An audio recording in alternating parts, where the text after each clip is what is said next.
Marc Salbert, bonjour. Bonjour. Un grand merci d'avoir accepté l'invitation de la Fringale culturelle. C'est un plaisir de vous rencontrer. Merci de m'avoir invité. Alors, on se voit pour votre deuxième roman, de l'influence du lancer de Minibar sur l'engagement humanitaire, disponible aux éditions Le Dilettante depuis janvier. Ça, c'est votre deuxième roman. Il y en a eu un premier, et entre les deux, vous avez mis énormément de temps. Oui, Que s'est-il passé? j'ai cherché de bonnes idées en fait. D'accord. Ça court pas les rues. Je me suis dit que c'était pas la peine d'encombrer les librairies avec des livres inutiles. Donc, quand je l'ai trouvé, je l'ai écrit. Donc c'est vraiment un livre qui s'est imposé à vous. Oui, toute l'histoire m'est venue comme ça. C'est assez mystérieux. Pas comment expliquer ça, mais j'étais dans le train, j'allais à Genève. Je n'ai pas de compte en Suisse, hein, mais ma femme travaillait là-bas à l'époque. Et donc, cette histoire m'est venue comme ça dans le Lyria, je crois que ça s'appelle comme ça, le TGV Paris-Genève. Et après, il n'y avait plus qu'à l'écrire. Mystérieux. Donc le pitch est arrivé comme ça. Alors justement, vous allez nous pitcher un peu votre roman.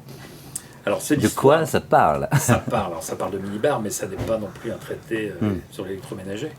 Et ça, en fait, c'est l'histoire d'un journaliste rock dans un quotidien qui, à la suite du saccage d'une chambre d'hôtel, hein, dans la grande tradition du rock'n'roll, se retrouve sanctionné et muté aux informations générales dans son journal.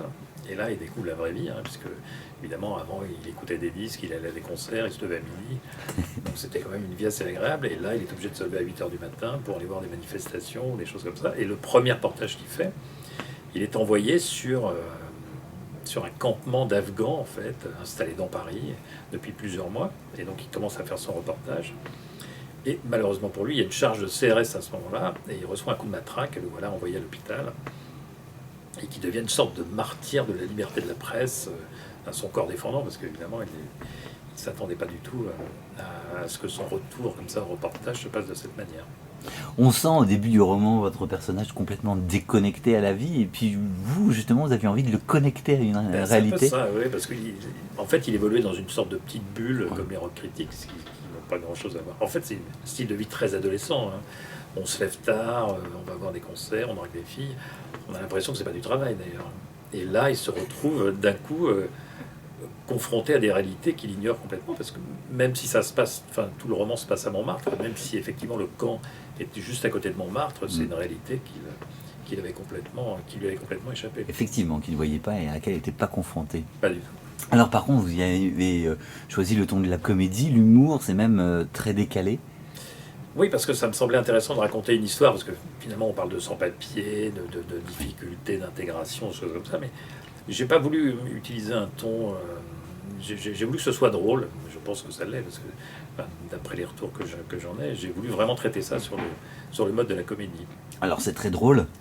C'est très drôle par le ton, par les références et par les rebondissements, les situations dans lesquelles votre personnage se trouve. Oui, c'est ça, parce qu'il se retrouve après, bon, une fois qu'il a reçu ce coup de matraque, ensuite il y a il devient finalement un héros malgré lui, et il est entraîné, comme ça il rencontre un ministre, on lui demande d'écrire un livre, enfin sa vie est complètement transformée grâce à ce coup du sort, évidemment qu'il ne pouvait pas prévoir. Ce qui est très important dans ce roman aussi, c'est la présence du rock. Vous aimez ça? Bien sûr. Ah ben moi je l'ai écrit en écoutant de la musique à fond dans mon casque. Donc c'est vraiment, il y a une bande son, quoi. On aurait presque pu, si on avait eu les droits des chansons, on aurait presque pu mettre un CD avec. Ça aurait été assez drôle. Mais il y a effectivement une bande son dans le livre.